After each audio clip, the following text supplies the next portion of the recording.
Namaste students. Now we start ahead with our last video, standard 10th subject English, lesson number 2.4, an epitome of courage. Page number 62. We have finished up to the last paragraph. Start with that last paragraph.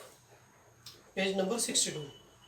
62 पानावरचा शेवटच्या परिच्छेदापासून आपण आज सुरुवात करणार आहोत. कालच्या व्हिडिओमध्ये आपण त्या आधीच्या परिच्छेदापर्यंत पाठ बघितलेला आहे. At the age of 17, Stephen started noticing that he was becoming increasingly clumsy and even fell down a couple of times for no reason. As we have seen that Stephen was suffering from a disease, and the effect of the disease is that he was becoming increasingly clumsy. वयाच्या 17व्या वर्षात त्याला असं लक्षात आलं की त्याच्या शरीरामध्ये अशा काही बदल होत आहेत की ज्यामुळे तो अकार्यक्षम होऊ लागलेला आहे. म्हणजे त्याचं शरीर जड व्हायला लागलेलं आहे. क्लमझी मीन्स अकार्यक्षम किंवा शरीर जड होणे, जडत्व येणं असं. आणि हे वाढतच चाललेलं होतं. Even fell down a couple of times for no reason. आणि त्याचा परिणाम म्हणजे की अनेक वेळा काहीही कारण नसताना तो उभ्या खाली पडलेला आहे. This perplexed him and he went to see his family doctor, who diagnosed him as suffering from an extremely rare disease, ALS or LOU, Gary's disease, that affects the nervous system and eventually weakens all the muscles of the body. आता शरीर मध्ये जड होऊन जातं आणि उभ्या पडायला होतं. अशा सगळ्या स्थितीमुळे त्याच्या पॅरेंट्सने त्यांच्या फॅमिली डॉक्टरकडे त्याला दाखवलं. आणि अशा या धिस परफ्लेक्स्ड म्हणजे गोंधळलेली स्थिती. नेमकं काय होतं हे कळत नाही आहे, अशी जी स्थिती असते दॅट इज कॉल्ड परप्लेक्स्ड. यामुळे तो गोंधळून जायचा. या सगळ्याच्यात त्याचा गोंधळ उडायचा. आणि मग he went to his family doctor. त्याच्या फॅमिली डॉक्टरकडे गेला. त्यांनी त्याचं निदान काढलं, डायग्नोज. त्यांनी शोधून काढलं की कशामुळे होत असं. तर त्याला अत्यंत दुर्मिळ, एक्स्ट्रीमली रेअर, अत्यंत दुर्मिळ असं डिसीज म्हणजे आजार. एक्स्ट्रीमली रेअर, अत्यंत दुर्मिळ, आणि डिसीज म्हणजे आजार. असा अत्यंत दुर्मिळ आजाराने तो त्या ठिकाणी ग्रस्त झाला होता.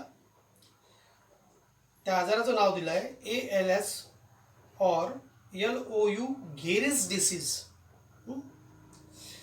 अशा या आजाराने तो त्रस्त झाला होता. आणि त्याचा परिणाम काय होता, अफेक्ट्स म्हणजे त्यावर परिणाम करणं.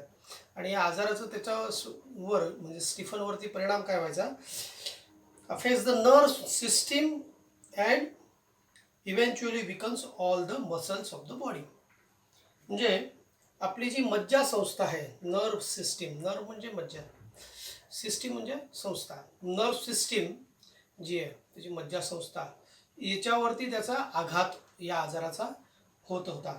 आणि त्यामुळे इव्हेंच्युअली अखेरीस त्याचे सगळे जे मसल्स आहेत, स्नायू जे आहेत शरीराचे, ते स्नायू हे विकन्स म्हणजे कमजोर होत जात होते. Stephen says that even as a child his muscles coordination was nothing to write home about. म्हणजे स्टीफन असं म्हणायचं, स्टीफन त्या संदर्भात या सगळ्या त्याच्या शरीरात होणाऱ्या बदलांच्या संदर्भात सांगताना तो असं म्हणतो की त्याचे जे सगळे हिज मसल्स कोऑर्डिनेशन म्हणजे त्याच्या सगळ्या स्नायूंचं एकमेकांमधला समन्वय हा चांगला होत नव्हता. म्हणजे त्याला समन्वय साधता येत नव्हता.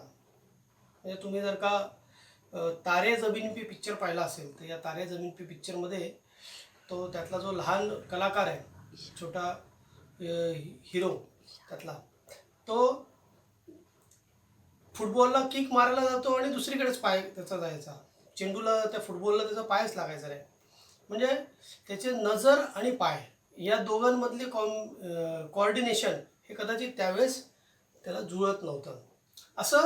असंच कदाचित स्टीफन सोबत होत होता की त्याचे सगळे अवयव आहेत ते एकमेकांमध्ये सामायिक होऊन काम करू शकत नव्हते असं त्याला त्या ठिकाणी म्हणायचं आहे.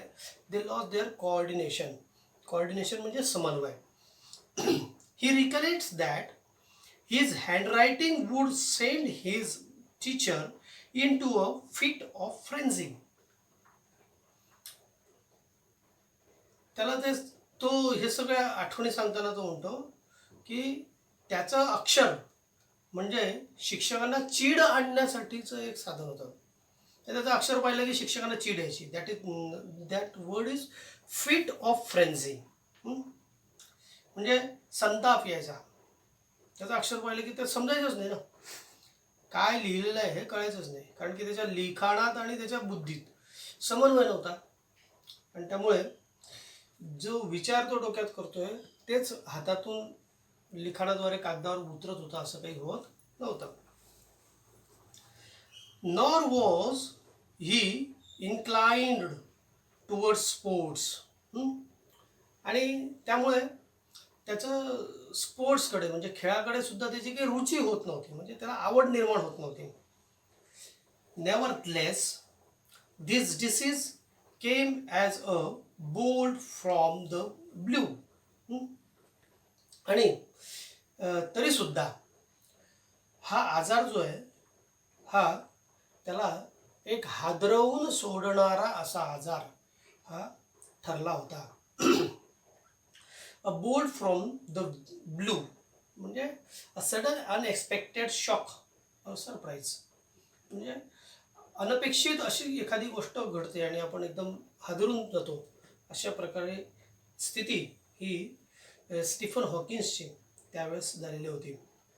Next paragraph. How much time he had left on this planet was very uncertain.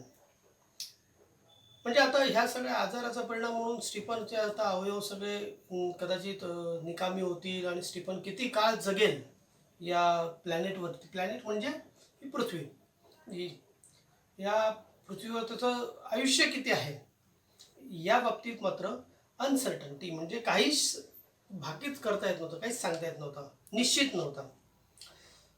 The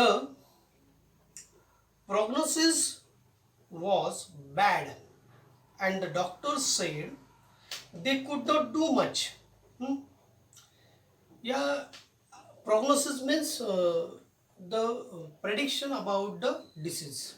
म्हणजे या आजाराचं पुढे नेमकं रूपांतर काय होईल, स्टीफनचा याच्यावरती आणखीन परिणाम काय होऊ शकतात वगैरे असे जे काही अंदाज बांधायचे होते, हे सगळे अंदाज जे होते किंवा या संदर्भातले सगळे जे त्याचे परिणाम होते हे अत्यंत वाईट असे होते. यापेक्षाही गंभीर आजारी तो पडू शकतो या आजारामुळे असं डॉक्टरांचं म्हणणं होतं. आणि डॉक्टरांचं आणखीन असं म्हणणं आहे they could not do much. आणि या आजारावरती उपाय म्हणून ते अजून काही जास्त करू शकत नाही असंही त्यांना म्हणतं. म्हणजे डॉक्टरसुद्धा त्या ठिकाणी हतबल होते. They were also helpless. Undaunted Stephen decided to continue his research and even got engaged to Jane Wilde. Jenny असं सुद्धा आपण तिला म्हणू शकतो. या सगळ्या परिस्थितीचा परिणाम म्हणून अनडॉन्टेड म्हणजे दुर्दैवाने खचून न जाता, आपण हा पहिल्या परिच्छेदामध्ये हा शब्द पाहिला आहे. एवढं सगळी अशी परिस्थिती असून सुद्धा स्टीफन हा त्याने धीर सोडला नाही आणि तो खचून गेला नाही. आणि काय केलं त्याने? Decided to continue his research. त्याचं संशोधन चालू ठेवण्याचं त्याने ठरवलं. म्हणजे संशोधनामध्ये त्याने खंड पाडला नाही. And even got engage to Jane Wilde. आणि जॅनी सोबत त्याचं एंगेजमेंटसुद्धा ते निश्चित झाली. Hawkins says that ironic as it may sound, it is at this dismal stage he began enjoying life the most. Hawkins या बाबतीत म्हणतो, कदाचित हे सगळं उपरोधिक असं त्याचं म्हणणं आहे. म्हणजे शब्दशः हे अर्थ घेण्यापेक्षा तो जीवनाला कसं सामोरं जातोय या अर्थाने त्याचे हे वाक्य घेतले पाहिजे. आणि म्हणून मग त्याला म्हटलेलं आहे की हे त्याचे उपरोधिक वाक्य आहेत. त्यात तो म्हणतो, it is at this dismal stage. या अशा सगळ्या उदास अवस्थेमध्ये, म्हणजे एकीकडे सगळं शरीर आपलं एक एक अवयव शरीराचा साथ सोडतो आहे, व्हीलचेअरमध्ये पडून राहावं लागतं आहे. अजून याच्यापेक्षा भयंकर स्थिती काय असेल होईल हे डॉक्टरसुद्धा सांगताना खूप वाईट होऊ शकतं आणि याच्यावर काही उपाय नाही, असं सगळं डिस्मल स्टेज. या सगळ्या याला वातावरणाला काय म्हणू आपण? Dismal stage. उदास करणारी ही सगळी अवस्था स्थिती, अशा सगळ्या याच्यामध्ये तो म्हणतो ही begin enjoying life the most. त्याने जीवनाचा सर्वाधिक आनंद याच अवस्थेमध्ये घेतला असं तो स्वतः म्हणतो आहे. आणि म्हणून मग या वाक्याला म्हटलं आहे that is ironic. This, he says, was because he started living life for the moment and continued his doctoral research work with renewed vigor. हे असं म्हणण्याचं त्याचं कारण असं, this he says was because, कारण he started living life for the moment. म्हणजे क्षणाक्षणासाठी तो जीवन जगत होता आतापासून. म्हणजे ही सगळी अवस्था आहे, ही प्रत्येक क्षण मला जगायचा आहे असं म्हणत, असा विचार करत तो जगत होता. आणि ही कंटिन्यूड हीच डॉक्टरल रिसर्च. त्याचं डॉक्टरकीसाठीचं जे काही संशोधन होतं ते संशोधन त्याने अशा स्थितीमध्ये त्याने कंटिन्यू केलं, सुरू ठेवलं. आणि सुरू ठेवलं तर नुसतं सुरू नाही ठेवलं, तर त्याला त्याने म्हटलं आहे की विथ रिन्यूड विगर. म्हणजे नवीन जोमाने, विगर म्हणजे जोम, नव्या ताकदीने, नवीन उत्साहाने. रिन्यूड नवीन उमेद, नवं उमेद असं त्याच्यामध्ये, अशा नव्या उमेदीने तो त्या सगळ्या त्याच्या संशोधन कार्यामध्ये अशी सगळी शारीरिक स्थिती असताना सुद्धा तो लागला. आणि म्हणून त्याने असं म्हटलं आहे की याच अवस्थेमध्ये जेव्हा सगळीकडे उदासीनता होती त्यावेळेस मी माझ्या जीवनातले सर्वात आनंदी आणि मजा करणारे क्षण जगलो असं तो त्या ठिकाणी त्या वाक्यामध्ये म्हटलेला आहे. Next paragraph. In the meanwhile, the disease worked its way into Stephen's body and left him disable. आणि दरम्यानच्या काळात हा आजार त्याचं काम दाखवायला लागला आणि स्टीफनच्या शरीरावरती त्याचा अधिकाधिक प्रभाव हा व्हायला लागला. And left him disabled. आणि त्याला त्याने या आजाराने स्टीफनला अपंग केलं. डिसेबल्ड म्हणजे अपंग. ही begin studying the concept of black holes. To get his PhD, त्याने त्याचं PhD साठीचा जो अभ्यास आहे की ज्याचा जो विषय त्याने निवडला होता तो म्हणतो तो होता ब्लॅक होल्स म्हणजे कृष्णविवर. अशी कृष्णविवर याचं संशोधन तो करत होता आणि त्याच्यावरती PhD त्याची चालू होती. हे त्याने या सगळ्या परिस्थितीत सुरू केलं. आणि by this time he was confined to a wheelchair and was rapidly losing control of his hands and speech. आणि याच काळामध्ये तो अक्षरशः व्हीलचेअरला खिळला, म्हणजे व्हीलचेअरमध्येच तो बांधला गेला, कन्फाईन्ड म्हणजे त्यामध्येच तो मर्यादित होऊन गेला. त्याला इकडे तिकडे जाता येत नव्हतं, जायचं असेल तर व्हीलचेअरमधूनच त्याला जावं लागलं. अशी स्थिती, शरीराची अशी अवस्था या सगळ्या त्याच्या PhDच्या संशोधनाच्या काळात झाली. आणि आणखीन काय तर त्याच्या हातावरचं आणि बोलण्यावरचं त्याचं जे प्रभुत्व होतं, त्याचं जे सगळं त्याचा शक्ती होती ती पण कमी झालेली होती. The study of black holes sparked his imagination with bright ideas. पण एक दुसरीकडे बघा कसं आहे की या ब्लॅक होल्सच्या विवराच्या संदर्भातला अभ्यास यामधून त्याला त्याच्या बुद्धीचं म्हणजे जी कल्पनाशक्ती होती या कल्पनाशक्तीचे त्याचे घुमारे असे उडायला लागलेत ब्लॅक होल्सच्या बाबतीत. म्हणजे तो विषय त्याच्या अभ्यासासाठी अत्यंत आवडीचा आणि खूप उत्साह देणारा असं झाला आणि त्याच्यातून त्याला नवीन नवीन कल्पना अशा त्याच्यातून त्याला विकसित व्हायला लागल्या, त्याला सुचायला लागल्या. अशा सगळ्या याच्यामध्ये त्याला अशा नवनवीन कल्पनांबद्दल तो या ब्लॅक होल्स बद्दलचा अभ्यास यातून करायला लागला. He made many epoch making statements that शुक एस्टॅब्लिश्ड थेरीज. त्याने अनेक असे युगप्रवर्तक असे काही त्याचे स्टेटमेंट्स या काळामध्ये त्याने केले की जे आधीच्या प्रस्थापित असलेल्या थेरीजला म्हणजे जे काही सिद्धांत होते या सिद्धांतांना आव्हान देणारे, त्याच्यावरती एक विचार करायला प्रवृत्त करणारे असे त्याचे काही युगप्रवर्तक असे स्टेटमेंट्स या ब्लॅक होल्सच्या बाबतीमध्ये त्याने निर्माण केले, त्याचे आलेत. Scientist believed that the universe begin with a big bang.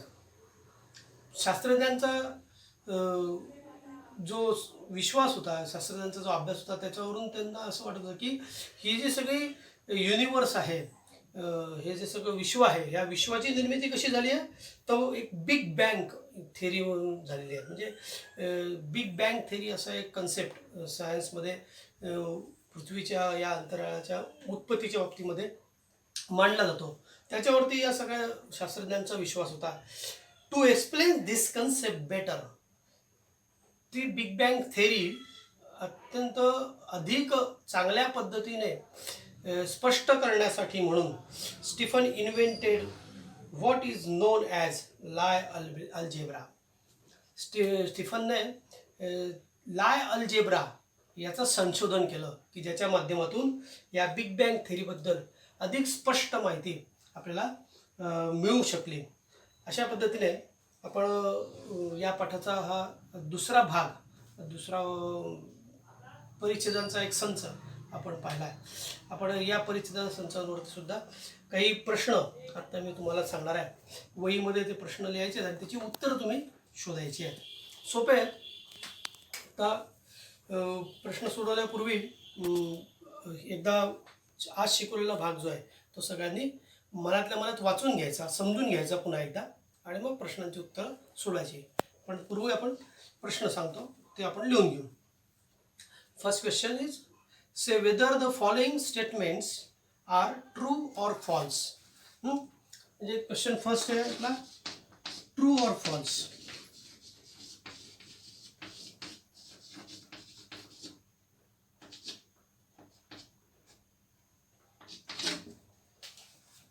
विधान चूक की बरोबर ते आपल्याला याच्यामध्ये लिहायचं आहे. पहिलं वाक्य आहे at the age of 17 doctor Stephen Hawkins was suffering from. an extremely rare disease.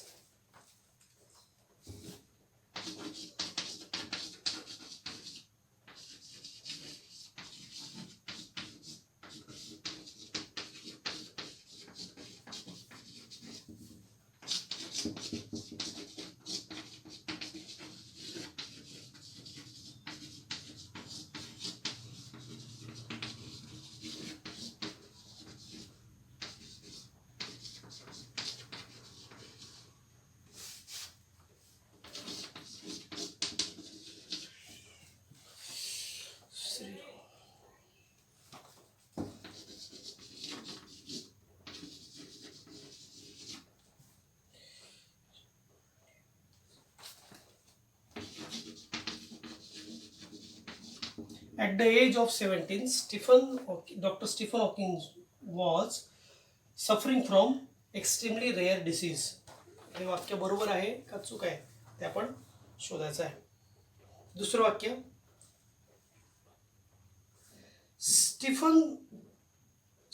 Stephen's teachers like his handwriting. Second sentence,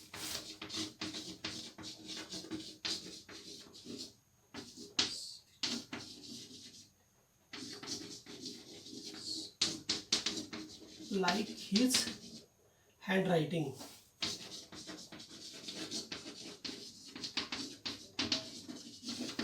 Stephen's teachers like his handwriting. तीसरा सेंटेंस, ट्रू फॉल्स साठी,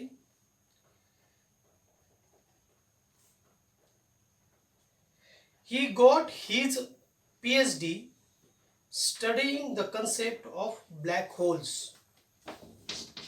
He got his PhD studying the concept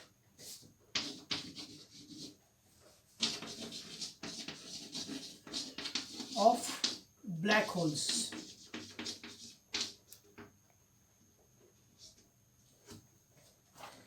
Studying the concept of black holes.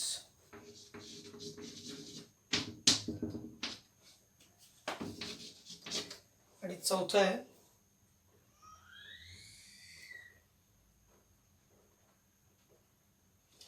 at the dismal stage Dr. Hawkins began enjoying his life most.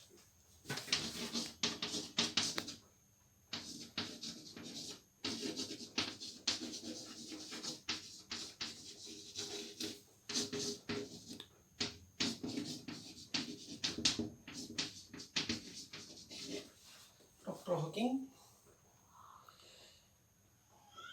began enjoying life the most.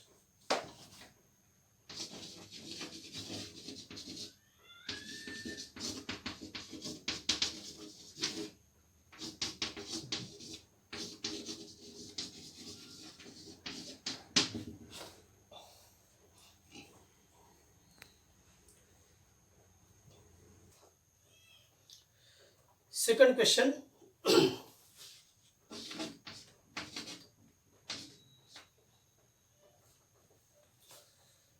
write the effects of the disease ALS or LOU on Dr. Hawkins.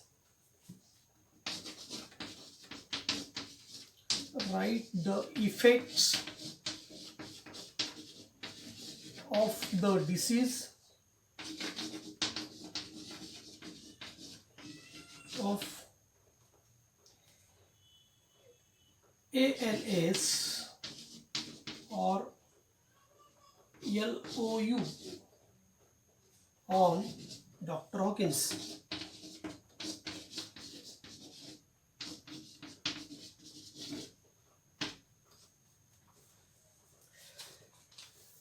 त्या आजाराचे doctor हॉकिन्सवरती कोणकोणते परिणाम झाले त्यांच्या शरीरावरती वगैरे असे आपल्याला इथे लिहायचे आहेत.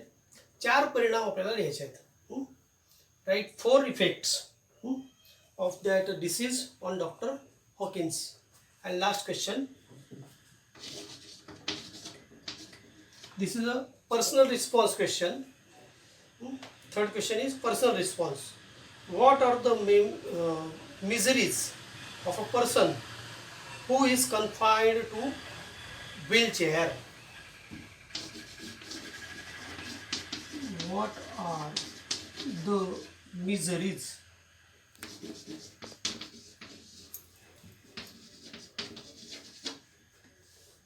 of a person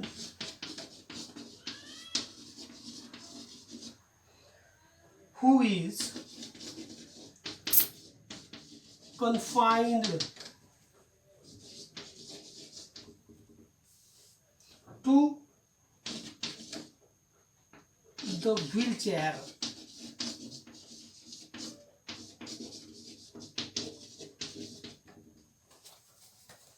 This is a personal response question.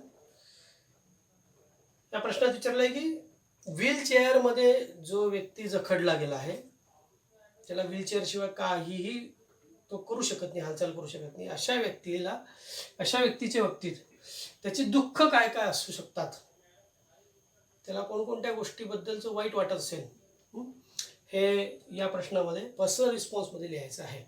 हे उत्तर आपल्या मनाने लिहायचं आहे. तर असे हे तिन्ही प्रश्न. First question true false, 4 sentences दिलेले आहेत. Second question effects of disease on doctor Hawkins, हा दुसरा प्रश्न. आणि तिसरा person who confined to a wheelchair his miseries, त्याचे दुःख काय काय, असे आपल्याला आपल्या वहीमध्ये सोडवायचे आहेत. थँक्यू.